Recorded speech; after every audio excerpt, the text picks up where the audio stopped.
Bonjour à tous, amis belges, grandes salutations, grands bisous, grande accolade à distance de la part des missionnaires suédois. Ça fait un moment que le pasteur norrois me courait après pour partager un petit mot avec vous et j'ai enfin pris le temps de le faire. Euh, donc voilà, je voudrais partager une petite pensée avec vous. Ça va paraître peut-être un petit peu bizarre, c'est une pensée que j'ai partagée avec l'église ici en Suède il y a quelques semaines quand on célébrait Pâques. Donc vous allez peut-être penser que c'est un peu bizarre de parler de Pâques maintenant. On est au milieu du mois de mai, on va fêter la Pentecôte ce week-end. Mais c'était une pensée d'espoir et Pâques est quelque chose qu'on ne célèbre pas simplement à Pâques, mais qu'on peut se remémorer tout au long de l'année. Donc accrochez-vous, mettez votre ceinture et suivez-moi dans cette petite pensée que je voudrais partager avec vous. Si vous avez l'occasion, je vous invite à lire tout le chapitre 5 du livre de l'Apocalypse, parce qu'il est très intéressant. Et je voudrais juste me focaliser sur le verset 12 où on lit « Il disait d'une voix forte, l'agneau qui a été immolé est digne de recevoir la puissance, la richesse, la sagesse, la force, l'honneur, la gloire et la louange. » Et je voudrais commencer cette petite pensée simplement avec un petit rappel qu'il n'y a personne comme Jésus. Il est le début, il est la fin, il est l'alpha, il est l'oméga, il a toute la puissance, il a toute la connaissance, il a toute l'autorité. Il y a personne qui soit comme lui, il n'y a personne qui est saint comme lui, il n'y a personne qui m'aime comme lui-même, il n'y a personne qui a autant de grâce, de miséricorde, de compassion comme Jésus a pour chacun d'entre nous. Il est simplement incomparable. Et il y a quelques semaines, alors qu'on célébrait, que vous célébriez Pâques, on célébrait Pâques aussi ici en Suède. Et avec tout ce qui se passe dans le monde depuis plusieurs mois, avec le coronavirus, ça a été une célébration qui, j'imagine, aussi bien pour vous que pour nous, a été très différente de ce qu'on avait l'habitude de faire. On avait l'habitude peut-être pour vous et pour nous d'avoir des réunions spéciales pour la Pâques. On avait peut-être des rassemblements un peu plus importants dans nos églises, on faisait peut-être un peu plus de réclames, de publicité, on préparait quelque chose un peu spécial autour du thème de Pâques. Peut-être on réunissait nos familles, nos amis le week-end de Pâques et on préparait des repas copieux et on faisait un petit peu, on profitait pour passer ce temps en famille, entre amis, à bien manger, à faire des choses un peu spéciales. Mais je ne sais pas pour vous, mais ici, pour nous, en tout cas en Suède, ça a été assez différent, où c'était beaucoup plus intime. Pas de réunion spéciale à l'église. On avait fait le culte en streaming depuis notre salon et les gens étaient connectés via Facebook Live ou via Zoom pour célébrer Pâques avec nous. Certaines églises avaient aussi des réunions préenregistrées, donc il n'y avait pas de grands rassemblements. Les personnes, quand on voulait faire... on avait l'habitude de faire un grand repas peut-être avec la famille ou les amis. Ben ici, c'était juste les personnes qui habitaient sous notre toit, donc on était 7 autour de la table et personne n'avait eu envie de vraiment faire la cuisine. Donc au lieu d'avoir des repas copieux avec plusieurs entrées, un grand buffet peut-être où on pouvait choisir tout un tas de plats, on avait fait des desserts, tout ça. Ben cette fois-ci, non. On avait fait on avait cuisiné quelque chose de très simple, un petit plat avec un petit dessert. Et c'était vraiment une atmosphère assez différente, beaucoup plus intime, loin de ce qu'on avait peut-être l'habitude de faire. Et donc c'était vraiment différent. Et au milieu de tout ce qui se passe en ce moment avec Corona, on essaye de vivre aussi bien vous que nous, aussi normalement que possible. On s'adapte à ce qui peut-être est un nouveau normal, en fonction du pays dans lequel on vit, en fonction des restrictions que nos gouvernements et nos dirigeants nous imposent, en s'efforçant de mettre en œuvre ce qu'ils estiment être la meilleure stratégie pour leur pays ou pour là où ils sont, la meilleure stratégie pour faire face au coronavirus. Et on s'adapte et on essaye de vivre aussi normalement que possible avec ce nouveau normal, si je puis dire. Et je ne sais pas pour vous, mais ça nous fait remettre en cause beaucoup de choses. Ça nous fait réfléchir à nouveau sur des choses qui peut-être on avait perdu de vue, des choses qui peut-être nous paraissaient normales, anodines, mais qui au final sont très importantes et sur lesquelles on a besoin peut-être de remettre le focus ou qui font qu'on on a besoin où on voit les choses avec de nouvelles perspectives, avec un nouveau point de vue. Et dans les choses auxquelles j'ai pensé, la première, c'est qu'au milieu de tout ce qui se passe, ce qu'on doit se souvenir et remettre au milieu de notre focus, c'est que Dieu, il est en contrôle et Dieu, il est à l'œuvre, il travaille. Dans Ésaïe, chapitre 45, verset 6 jusqu'au verset 8, on peut lire ceci. « C'est afin que l'on sache du soleil levant au soleil couchant que hors moi, il n'y a point de Dieu. Je suis l'Éternel, il n'y en a point d'autre. Je forme la lumière et je crée les ténèbres. Je donne la prospérité et je crée l'adversité. Moi, l'Éternel, je fais toutes ces choses. Que les cieux répandent d'en haut et que les nuées laissent couler la justice. Que la terre s'ouvre, que le salut y fructifie et qu'il en sorte à la fois la délivrance. Moi, l'Éternel, je crée ces choses. » Et on voit dans ces versets que Dieu dit « Je forme la lumière et les ténèbres. Je permets la prospérité et l'adversité. » Dans tout ce qui se passe, Dieu il est en contrôle et Dieu il œuvre, il agit, il travaille.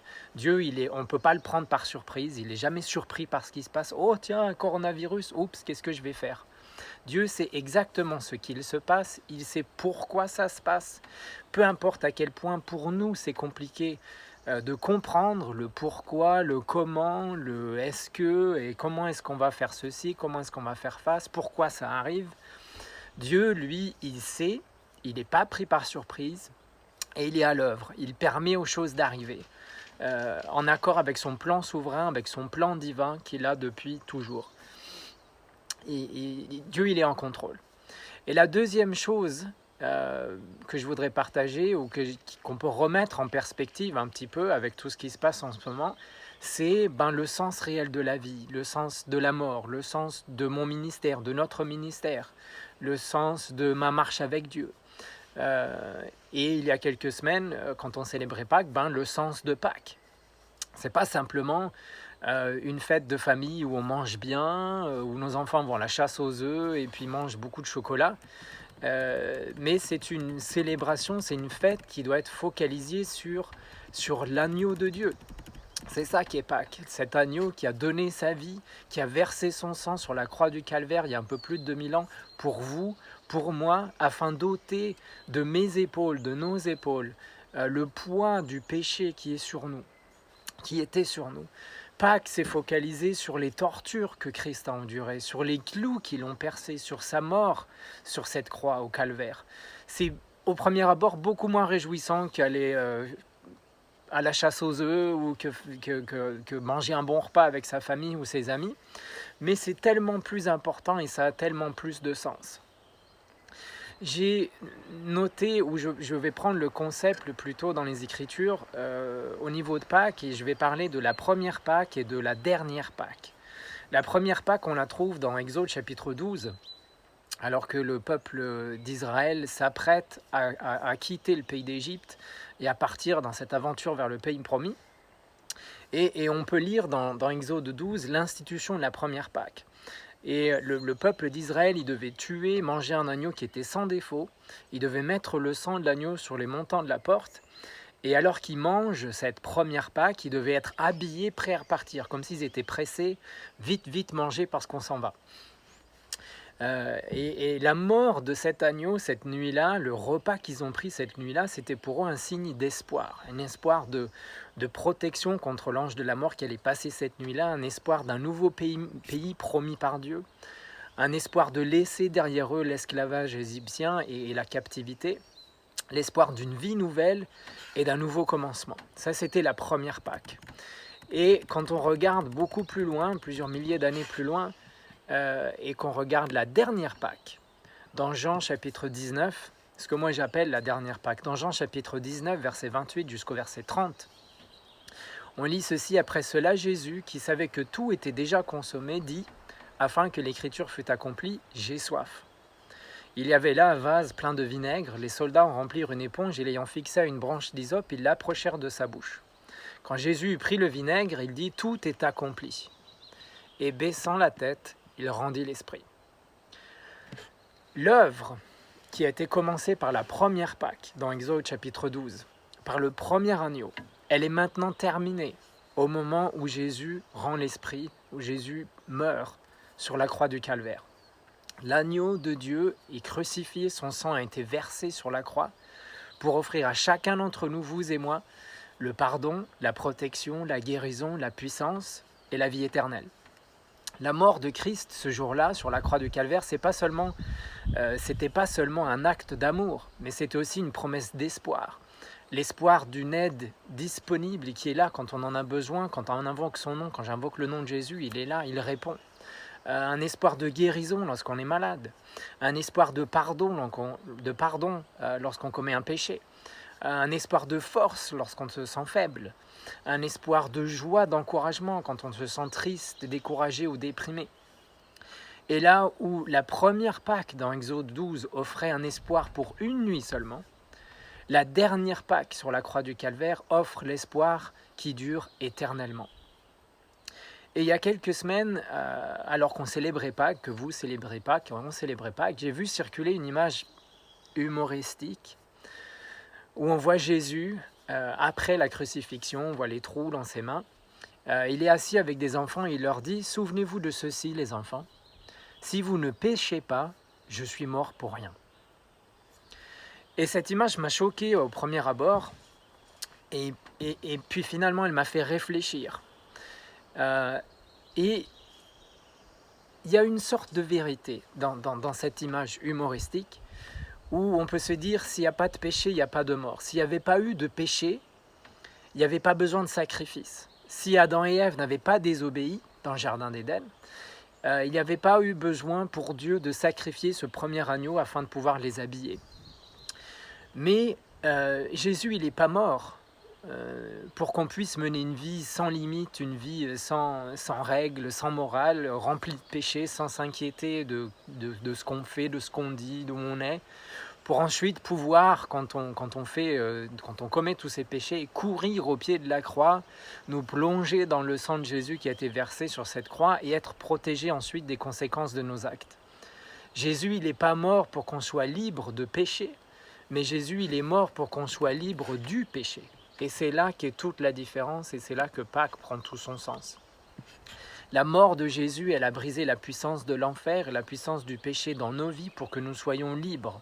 Libres de vivre une vie libre du péché, libres de vivre une vie qui est pleine de puissance, d'abondance, de joie, de paix. Et je vais vous laisser juste avec un dernier verset alors que je vais conclure cette petite vidéo. Dans Jean chapitre 1, verset 29, on lit ceci: le lendemain, il vit Jésus venant à lui et il dit « Voici l'agneau de Dieu », c'est Jean-Baptiste qui parle, « Voici l'agneau de Dieu qui ôte le péché du monde. » Et donc Jean-Baptiste, ce jour-là, quelque part, attirait l'attention de tout le monde et leur disait « Hé, regardez, regardez là, voici l'agneau de Dieu. » C'est sur lui qu'on doit focaliser nos regards. C'est lui qui va ôter nos péchés. C'est lui qui ôte le péché du monde. Oubliez tout le reste, oubliez les traditions, oubliez tout. Et regardez sur Jésus. C'est là qu'est la clé. C'est là qu'est la délivrance. C'est là qu'est le salut. C'est là qu'est la vie éternelle. Et tant qu'on va garder les yeux fixés sur Jésus, on va pouvoir naviguer toutes les situations de la vie, tout ce qui peut nous arriver, même si c'est des situations difficiles, où on a peut-être fait des erreurs et on se retrouve dans ces situations à cause de nos erreurs. Mais si on garde nos yeux fixés sur Jésus, il va nous aider à sortir de ces situations. Ça peut être des situations où nous n'avons aucune responsabilité. C'est des restrictions, comme par exemple avec Corona, où on ne peut que supporter et naviguer les restrictions qui nous sont imposées. Mais tant qu'on a les regards sur Jésus, c'est lui qui est notre espoir, c'est lui qui est notre paix. Et on pourra naviguer toutes les situations qui nous arriveront dans la vie. J'espère que cette petite pensée vous a béni, vous a encouragé. Moi, ça m'a réencouragé de la repartager plusieurs semaines après la première fois. On vous envoie tous de gros bisous de la Suède. On prie pour vous. On sait que Dieu, il est à l'œuvre, il est en contrôle. Il a de grandes choses à travers ces situations qui arrivent pour l'instant. Et on doit juste mettre notre confiance en lui et garder nos yeux fixés sur lui et voir le grand réveil que Dieu prépare alors qu'on se rapproche de plus en plus des derniers jours, de la fin. Gardons nos yeux fixés sur Jésus, gardons nos yeux fixés sur lui. Amen. Que Dieu vous bénisse et à bientôt.